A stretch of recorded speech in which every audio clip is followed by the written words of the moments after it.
आगे चलते हैं, मंगल ग्रह की बात करते हैं जल्दी से। मैंने आपको बताया था कि मंगल जो है सेनापति है, सोल्जर है। और क्या करता है सोल्जर? लड़ाई के मैदान में रहता है, हाथ में तलवार रहती है, बंदूक रहती है। मंगल क्या है? आर्मी कमांडर है, कमांडर इन चीफ है। मंगल एक पुरुष ग्रह है, मैस्कुलिन प्लेनेट है। प्रवृत्ति जो है इसकी अग्नि तत्व से प्रेरित रहती है, सूर्य की तरह से, फायरी नेचर है इसकी। और रूड है थोड़ा सा, क्योंकि जो सोल्जर है, सोल्जर को देखकर आपको मंगल की प्रवृत्ति समझ में आनी चाहिए। एक आर्मी कमांडर किस तरह से बिहेव करता है, आपको उसको बिहेवियर को समझकर आपको मंगल ग्रह को समझना है। शुष्क प्लैनेट है, ड्राई प्लैनेट है। किस तरीके के रोग देगा? आपको हमेशा शरीर के अंदर बाइल पैदा करेगा, यानी कि जलन महसूस कर देगा, क्योंकि अग्नि तत्व का प्लैनेट है, फायरी नेचर रखता है। पित्त तत्व में वृद्धि कर देगा। ये हमारे जीवन में हमारे करेज का, साहस का, हमारे पास कितना पेशेंस है उसको बताता है। हमारे पास कितनी ऊर्जा है, कितना हमारा सेल्फ कॉन्फिडेंस है हमारे अंदर, हमारी लीडरशिप क्वालिटीज कैसी हैं, लड़ने की, मुसीबतों से लड़ने की हमारे पास कितनी क्षमता है, हमारे पास कितनी शारीरिक क्षमता है, ये मंगल ग्रह बताता है हमारे को। किसी भी चीज को लेकर उसको प्राप्त करने के लिए हम कितनी मजबूती के साथ में डटकर काम करते हैं, ये भी मंगल ही बताता है।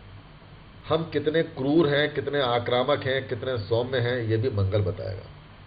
हमारी जानवर जैसी प्रवृत्ति है या मनुष्य जैसी प्रवृत्ति है, शांत प्रवृत्ति है या क्रूर प्रवृत्ति है, ये भी मंगल बताएगा। किसी भी प्रकार के जंगली जानवर या जानवर आपके पास में है, या आप पाल के रखे हुए हैं आपने, या आपको उससे कुछ नुकसान हो रहा है या फायदा हो रहा है, वो सब चीज मंगल बताएगा। मंगल आपकी प्रॉपर्टी का कारक है, भूमि पुत्र है, भूमि सुत बोलते हैं इसको। तो ये जो है आपकी जमीन का कारक है, प्रॉपर्टी को रिप्रेजेंट करता है। कौन सी प्रॉपर्टी? लैंडेड प्रॉपर्टी को। ये भूमि को दिखाता है, यानी कि अर्थ को दिखाएगा। अर्थ क्या होती है? लैंड। तो वो प्रॉपर्टी आपको बताएगा। एग्रीकल्चर लैंड की बात करती है तो चंद्रमा और मंगल दोनों को देखना जरूरी हो जाता है, क्योंकि एग्रीकल्चर जो है वो चंद्रमा है। सैफरन कलर, ये जो भगवा वस्त्र है, किसका है? मंगल। किसी भी प्रकार के चोट फैट लग गई, खून बह रहा है, कट लग गया है, कहीं आग से जल गया कोई व्यक्ति, बर्न हो गए, उसको छाले पड़ गए हैं, कौन रिप्रेजेंट कर रहा है? मंगल करेगा उसमें काम। किसी को हाथ पैरों में कहीं पे, कहीं शरीर में खरोंच लग गई, निशान पड़ गए, जैसे जंगली जानवर शेर वगैरह अगर कोई अपने खुरों से या अपने नाखूनों से किसी चीज को नुकसान पहुंचाएगा शरीर को, तो जो स्क्रैचेस पड़ते हैं वो सब मंगल के द्वारा है। आपके क्रोध का कारण मंगल है, आपकी एनालिटिकल स्किल्स का कारण भी मंगल है। आप किसी से नफरत करते हैं, आपकी नेचर जो है बहुत इंपल्सिव है, उसका कारण भी मंगल है। आप बहुत हाईली इनसेंसिटिव हैं, किसी के लिए आपके मन में अच्छी फीलिंग्स नहीं है, स्ट्रांग फीलिंग्स नहीं है, अटैचमेंट वाली फीलिंग्स नहीं है, मंगल है। मंगल जो है आपके भाई बहनों को, छोटे भाई बहनों को रिप्रेजेंट करता है, स्पेशली आपके छोटे भाई को। मंगल आपको पता है कि बहुत शॉर्ट टेम्पर्ड है, छोटी छोटी बातों पे गुस्सा कर देना और क्रोध कर देना, ये मंगल की प्रॉपर्टी है। मंगल को आप हनुमान जी के साथ में लिंक करके चलिए। मंगल बहुत ज्ञानी भी है, बहुत नॉलेजेबल भी है। मंगल के पास में परम पराक्रम है, बहुत एनर्जी है, लेकिन वो एनर्जी तब तक वेस्ट नहीं करता जब तक कि उसको उकसाया ना जाए। बॉर्डर पे खड़ा हुआ सेनापति हाथ में AK-47 लेकर खड़ा हुआ है, लेकिन तब तक फायर नहीं करेगा जब तक उसको ऑर्डर ना मिल जाए कि फायर। जब तक शूट आउट का ऑर्डर नहीं मिलेगा तब तक वो मारेगा नहीं। बॉर्डर से जब तक कोई ना कोई आतंकवादी आकर उसको उकसाएगा नहीं, तब तक वो उस पर गोली नहीं चलाएगा। तो यानी कि मंगल जो है डिसिप्लिन्ड भी बहुत है और शॉर्ट टेम्पर्ड भी है, एग्रेसिव भी है, आर्गुमेंट भी बहुत करेगा, भिड़ जाएगा किसी से बिना किसी उसके, कंफ्लिक्ट में चला जाएगा। मंगल कुंडली में किसी भी घर में बैठेगा, जाके जिस भी घर में बैठेगा वहां पे कंफ्लिक्ट पैदा कर देगा, वहां पे झगड़े झंझट जरूर होंगे। मंगल 10वें घर में बैठा हुआ है, उच्च का है, अच्छा काम करेगा, लेकिन 10वां घर किसका होता है? कामकाज का है। यानी कि वर्क प्लेस पे वो आदमी हमेशा झगड़े झंझट करता ही रहेगा, झगड़े ही चलते रहेंगे उसके। मंगल 5वें घर में बैठा हुआ है, 5वां घर संतान का होता है। व्यक्ति अपनी संतान से ही झगड़े करता रहेगा, अपने बच्चे से झगड़ा करता रहेगा। मंगल 4थे घर में बैठा हुआ है, माँ का स्थान है, यानी कि अपनी माँ के साथ में, यानी कि आप हमेशा झगड़ते रहेंगे, झगड़ा झंझट होता रहेगा। मंगल 7वें घर में बैठा है तो पत्नी के साथ में और आपके जितने बिजनेस पार्टनर हैं उनके साथ आप निरंतर झगड़े करते ही रहेंगे। मंगल दूसरे घर में बैठा हुआ है तो आपके परिवार के साथ में बड़े झगड़े झंझट रहेंगे। मंगल तीसरे घर में बैठा हुआ है तो आपके छोटे भाई बहनों के साथ आपके झगड़े हो जाएंगे। मंगल 8वें घर में बैठा है तो आपके इन लॉज के साथ में, खास तौर पे आपके फादर इन लॉ के साथ में, आपके ससुर जी के साथ आपके झगड़े हो जाएंगे। यानी कि जहां पर भी मंगल होगा वहां पे झगड़े झंझट जरूर देखने को मिलेंगे। मंगल 11वें में बैठा हुआ है, 11वें घर में, तो दोस्तों के साथ झगड़े हो जाएंगे। तो हर जगह पे झगड़े झंझट का मेन इंपॉर्टेंट फैक्टर है मंगल, क्योंकि उसके पास में शांति नहीं है, शांत तो बैठ नहीं सकता, वो कन्फ्लिक्ट में चला जाएगा, हमेशा लड़ाई झगड़ा शुरू हो जाएगा। यानी कि रण क्षेत्र, मंगल कहाँ रहता है, सेनापति सोल्जर कहाँ है, लड़ाई के मैदान में, तो वो जहां पर भी बैठेगा उस जगह को लड़ाई का मैदान समझ लेता है, वहीं लड़ाइयां शुरू हो जाएंगी, तो वहीं पे हथियार आ जाएंगे, वहीं पे गन आ जाएंगे, एक्सप्लोजिव आ जाएंगे।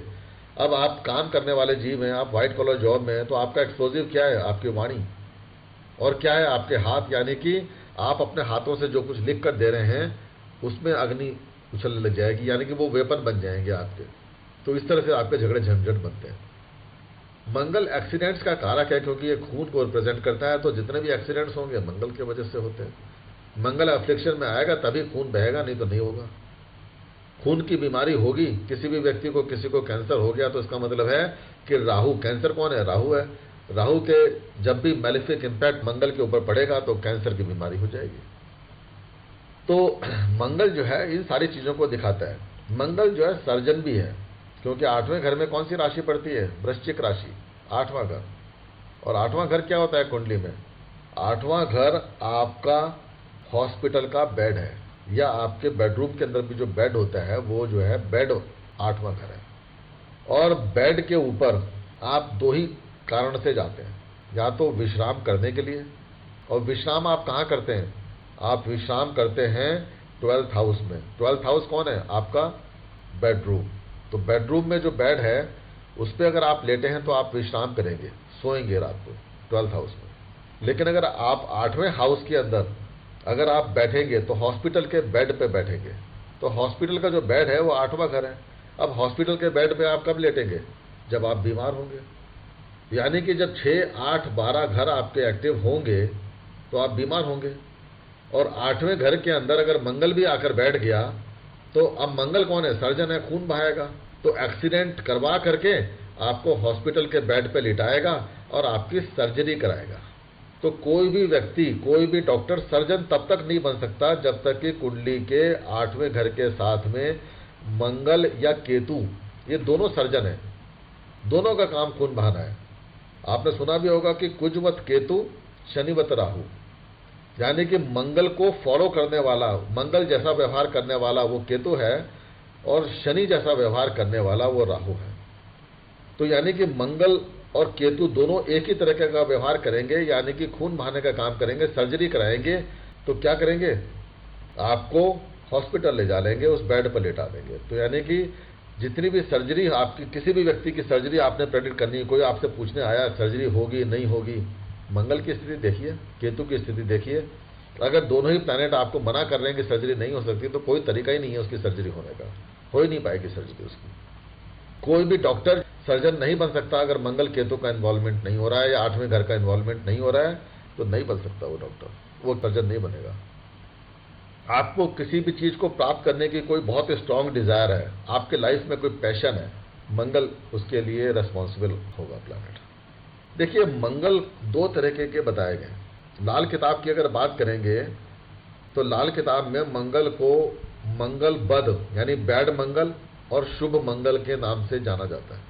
लाल किताब कहती है कि अगर मंगल, यानी कि अगर आपकी एनर्जी शुभ है तो आपको जीवन में बहुत ऊंचाई पे ले जा सकती है, यानी उच्च का मंगल शुभ हो गया आपके लिए, आप जीवन में सब चीजें प्राप्त कर लेंगे अपने पराक्रम से।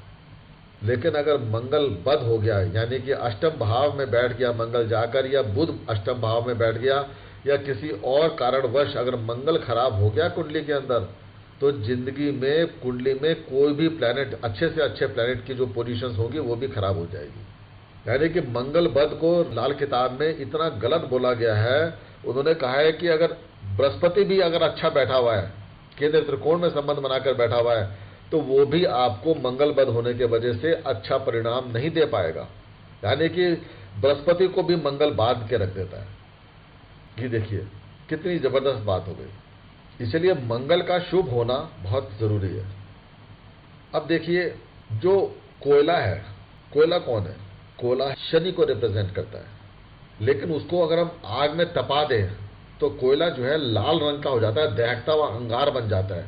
वो जो दहकता हुआ अंगार है वो मंगल है। तो यानी कि शनि आपका कर्म है, और शनि यानी कर्म को दहकता हुआ, यानी कि कितना बढ़िया कर्म बना दें, वो कौन है? वो मंगल का पराक्रम है। कहने का मतलब यह है कि अगर मंगल बढ़िया आपका, तो सूर्य अपने आप ताकतवर हो जाता है। मंगल बढ़िया तो मंगल का मित्र, परम मित्र है देवगुरु बृहस्पति, तो बृहस्पति को बल प्राप्त हो जाता है। मंगल जो है वफादार है, निष्ठावान है, निष्ठा रखता है रानी के लिए, महारानी के लिए, यानी कि चंद्रमा के लिए, तो चंद्रमा को स्ट्रेंथ दे जाता है। मंगल पराक्रम है, सीमाओं की रक्षा कर रहा है, तो सीमाओं की रक्षा हो रही है और सीमाओं को वृद्धि भी हो रही है। तो किसको बल प्राप्त हो गया? सूर्य को मिल गया, यानी कि सूर्य का जो एजेंडा है वो सेट कर दिया। सूर्य अगर कंट्रोल में हो गया तो उसके वजह से सैटर्न, क्योंकि Saturn is the follower of सूर्य, उसको कॉम्प्लीमेंट करता है, यानी कि सूर्य का जो डिसिप्लिन है वही शनि के अंदर आया है। सूर्यास्त जब होता है उसके तुरंत बाद ही तो रात्रि का शुरुआत होती है, जब तक सूर्यास्त नहीं होगा तो रात्रि कैसे शुरू होगी? तो शनि यानी आपके कर्मों को भी कंट्रोल कर दिया। वाह! तो यानी कि मंगल का अच्छा होना आपके सारे प्लैनेट्स को कंट्रोल करने का काम कर जाता है। मंगल खराब तो सब चीज खराब। आप धर्म को पालन करते हैं, धर्म का पालन आप कर पाएंगे या नहीं कर पाएंगे ये मंगल डिसाइड करेगा, क्योंकि धर्म का ज्ञान आपके पास हो सकता है, लेकिन आप उसके प्रोटेक्टर हैं, उसको फॉलो करेंगे नहीं करेंगे मंगल बताएगा, क्योंकि पराक्रम तो मंगल है। सूर्य भी 10वें घर में दिग्बली होता है, और 10वें घर में तो मंगल उच्च का हो जाता है, यानी कि मकर राशि में। तो सूर्य और मंगल दोनों राजा हैं और सेनापति। जब दोनों के दोनों रण क्षेत्र में पहुंच गए, क्योंकि 10वां घर आपका लड़ाई का घर, आपके कर्मों का घर है, वहां पे आप कर्म कर रहे हैं, जब दोनों के दोनों वहां पर पहुंच गए तो फिर तो युद्ध जीतना ही जीतना है। जब सेनापति भी साथ है राजा के, और राजा भी जो है बहुत परम शक्तिशाली है, तो डेफिनेटली युद्ध तो आपने जीत ही लेंगे। यानी कि जो जीवन युद्ध है उसको जीतने का काम सूर्य और मंगल दोनों मिलकर कर जाते हैं 10वें घर के। अब मंगल जो है, ध्यान रखिएगा, वफादारी किसको दिखा रहा है? सूर्य को। तो यानी कि अगर आपका सूर्य का लगन है, यानी कि सिंह लगन आप लेकर पैदा हुए हैं, या फिर आपका चंद्रमा का लगन है, यानी कि आप कर्क लगन लेके पैदा हुए हैं, तो मंगल यहाँ पे कारक प्लैनेट बन जाता है। तो जब कारक प्लैनेट बन गया तो आपके लगन वाले व्यक्ति को आपको फायदे ही देगा। बस कंडीशन है कि मंगल अच्छा है तो जिंदगी को बना देगा। मंगल क्योंकि शिवांश हैं, और इनको जो है हमारे ज्योतिष शास्त्रों में कार्तिकेय की संज्ञा दी गई है। कार्तिकेय, तो कार्तिकेय का जो था साउथ में उन्होंने क्या किया था? साउथ में उन्होंने पराक्रम दिखाया था, रावण को विजय किया, रावण के ऊपर विजय प्राप्त करी। कहां पे था? साउथ में है ना, वो श्रीलंका, साउथ में। तो साउथ में दानव है और नॉर्थ में क्या है? देवताओं का वास है। तो युद्ध कहां हो रहा है? बीच में हो रहा है। तो शिवांश वो कौन है? हनुमान जी, 11वें रुद्र अवतार। किसको रिप्रेजेंट करते हैं? मंगल को रिप्रेजेंट करते हैं। आपको अगर मंगल को अच्छा बना के रखना है तो जब तक वो व्यक्ति हनुमान उपासना में लगा रहेगा, हनुमान चालीसा का पाठ करता रहेगा, बजरंग बाण का पाठ करता रहेगा, भगवान श्री राम के साथ में अपनी प्रीति बनाकर बैठा रहेगा, तो डेफिनेटली वो अपने किसी भी प्रकार के खराब मंगल को भी अच्छा करने का काम करेगा। मंगल की निगेटिविटी को दूर करने का काम वो व्यक्ति करेगा। साइन तो आपको पता ही है, मेष राशि, वृश्चिक राशि, ठीक है। कैप्रिकॉर्न में यानी मकर राशि में उच्च का हो गया, कर्क राशि में 180 डिग्री अपोजिट में नीच का हो गया। जो मूंगा रत्न है लाल रंग का, वो मंगल का रत्न है। मंगल की डायरेक्शन कौन सी है? दिशा कौन सी है? जो मंगल की दिशा है वो दक्षिण दिशा है। तो इसलिए भगवान कार्तिकेय कहाँ पे उन्होंने उनका स्थान क्या है? दक्षिण में। कार्तिकेय जी की जो जितनी ज्यादा पूजा दक्षिण में करी जाती है, उतनी नॉर्थ में उनके मंदिर देखने को नहीं मिलेंगे। मंगल की जो मैच्योरिटी एज है वो 28 साल है, ध्यान रखिएगा। मंगल कुंडली में अच्छा या बुरा किसी भी तरीके का जो भी प्रभाव देगा 28वें साल में जरूर देगा। आपको गारंटी के साथ बोलता हूं, अगर मंगल अच्छा बैठा हुआ है तो अपनी दशा अंतरदशा में 28वें साल में निश्चित रूप से आपको अपने रिजल्ट देके जाएगा। 10वें घर में उच्च का मंगल बैठा हुआ है, 28वें साल में बहुत ऊंचाई वाली, ऊंची पद वाली नौकरी दिला देगा, कामकाज के क्षेत्र में बड़ी सफलता दिला देगा। मंगल बद होकर के, नीच का होकर के बैठा हुआ है, खराब ग्रहों से दृष्ट होकर बैठा हुआ है, अष्टम भाव में बैठा हुआ है, मंगल बद है, तो यानी कि नेगेटिव रिजल्ट्स देगा।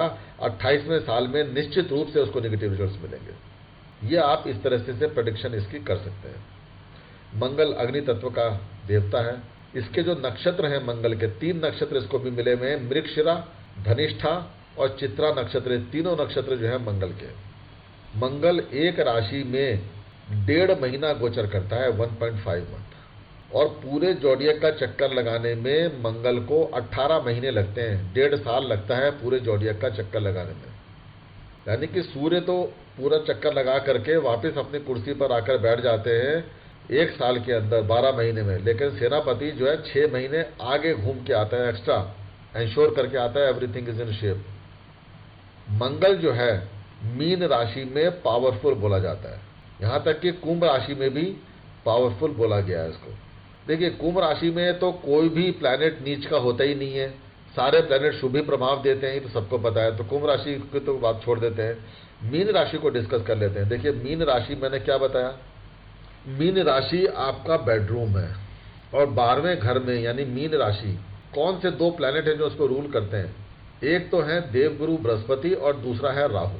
यानी कि जो आकाश है, मीन राशि आकाश को रिप्रेजेंट करती है, जल तत्व है वहां पे। तो आकाश में 2 तरीके की हवाएं बहती हैं, एक तो सांस लेने वाली ऑक्सीजन, और दूसरी दम घोटू जितनी विषैली गैसेस हैं, वो भी काला धुआं, वो भी आकाश में ही रहता है। तो यानी कि 12वें घर में कुंडली के आपके पास में राहु भी उपस्थित है, और 12वें घर में आपके देवगुरु बृहस्पति भी उपस्थित है।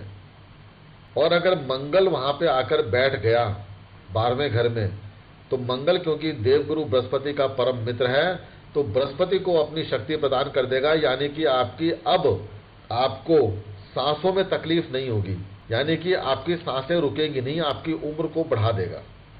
और बृहस्पति कौन है? धन, रुपया, पैसा, तो धन की वृद्धि भी कर देगा।